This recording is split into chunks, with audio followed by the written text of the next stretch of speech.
ating Valentine's Day, guys. So, for today's video, gagawa tayo ng part 2 ng ating Valentine's Day outfit.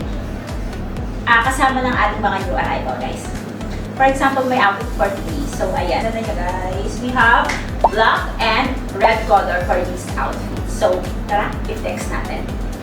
This black tube mini dress is ready for a night out. The sleek figure-hugging black fabric is covered in glitter, giving it a playful sparkle. Medium-sized rhinestones adorn the upper part, adding glamour and drawing the eye. A large, dramatic white ribbon on the back makes a bold statement, contrasting sharply with the black and adding a touch of whimsical elegance.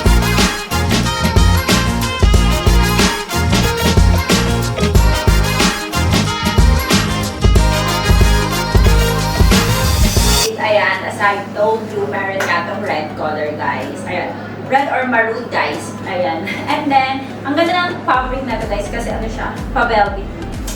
Ayan, and then meron siyang big ribbon sa likod, guys. And then, ayan, si Madam Nino masyadong petit, kaya meron na akong paipit sa likod, guys. Pero may malaki siyang ribbon sa likod.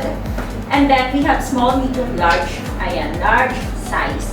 And then, yung waistline ko pala sa size preference nyo, guys. Ayan, 23 ako, guys. 23 yung aking waist. Ayan, and then yung bust is 34, guys. Ayan, pero medyo maluwag pa rin sa akin yung small size, guys. Ayan, ayan, parang ano siya, around 25 to 26 yung kanyang waistline, guys. So, ayan ha, bagay na bagay ko sa mga ano, sa mga malaki yung boobs. Ayan, hindi ako pinagpala ngayon. Basta ganon. Ha, bagay na bagay to, guys. Perfect na perfect to sa inyong Valentine's Day. Ayan, kaya in-mind nyo na to. So, ayan, reflex na natin. This red tube mini dress is ready for a night out. The sleek, figure-hugging red fabric is covered in glitter, giving it a playful sparkle. Medium-sized rhinestones adorn the upper part, adding glamour and drawing the eye. A large, dramatic black ribbon on the back makes a bold statement, contrasting sharply with the red and adding a touch of whimsical elegance.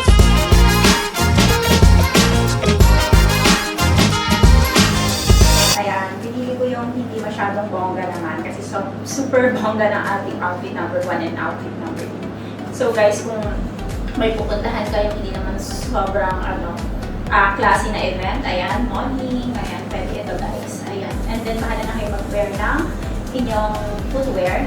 Ayan, sa akin ngayon for today's video, ayan, nag-wear ako na ganito na heels. And ayan, super nice na to, guys.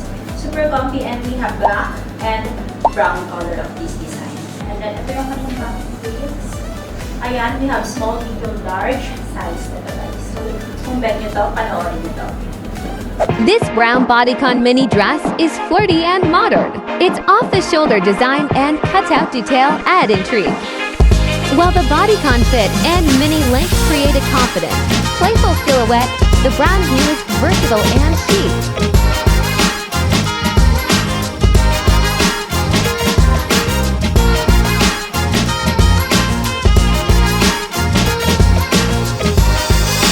Another casual outfit, guys, na super love ko, guys.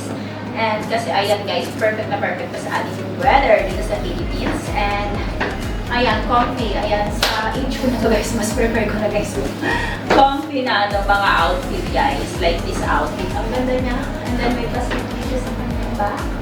Ayan. And then kasama na yung accessories niya, guys. So, kayo nang bahala, guys, mamili ng bags or heels. Ayan, heels or shoes na pwede na dito, guys. Ayan, super nice na ito. Madali lang siyang turnahan. We have black yung suot ko. We have blue. Another blue. Ayan, blue color, guys. So, ayan. Kung bet nyo itong outfit na ito, panoorin nyo ang ating flexing. This black long bodycon dress features striking white side lines, a unique mini blazer pocket, and a glamorous pearl and rhinestone belt. It's a modern and chic statement piece.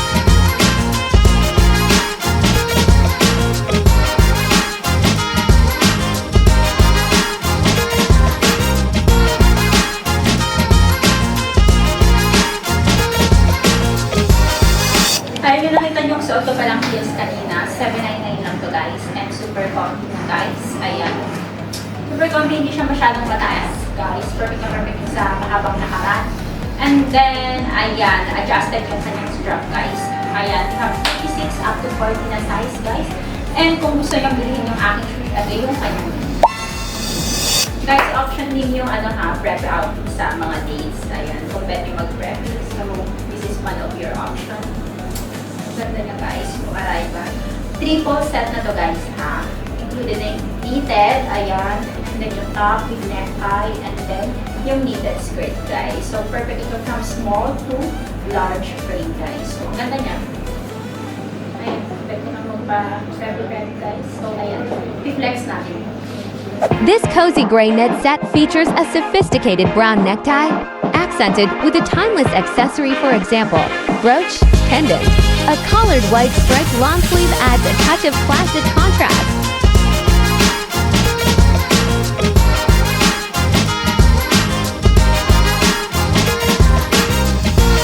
So guys, ayan, we have tweed colors. Ayan, super nice, simple, but elegant. Ayan, pwede dito sa any types of dates, pang outer guys. Ayan, pang casual date. Like, pwede pang movie, ayan, picnic, ayan, theater. Ayan, museum date, ayan, kung saan man kayo pupunta guys, pwede to. And hindi naman siya super init guys. Ayan, knitted fabric siya. And ayan, nakasimot siya. This chic pink tweed vest dress features a button-down front and is layered over a cozy white knit turtleneck.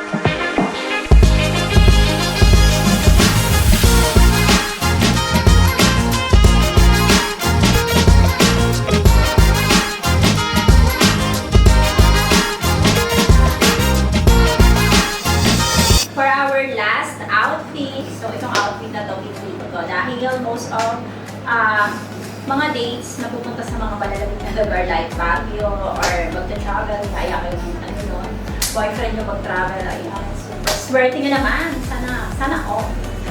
Ayan, pwede itong outfit na to guys. So, ayan. Super nice. Ayan, pwedeng pang-gamit to guys. So, ayan, i-flex natin to. This versatile white long-sleeve knitted cotton mini dress can be worn as a dress or styled as a tunic top.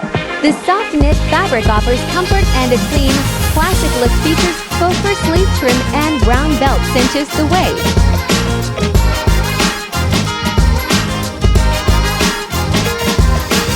So guys, dito na nagtatapos ang ating vlog. So sana nagustuhan nyo yung mga outfit na present namin for today's video. Ayan, kung excited pa kayo ma-watch yung mga susunod nating mga updates tungkol sa mga iba't ibang magagandang outfit. Ayan, please follow and subscribe our YouTube channel and our TikTok page, guys. Ito yung ating link. Ayan, and then ang ating Facebook page. Thank you. Ayan, guys. So, ayan, kung meron kayong mga suggestion, comment, ayan, i-bash nyo ko. Charot, yung mga ganun. Ayan, mag-comment down below kayo para sa ating mga future vlog, guys.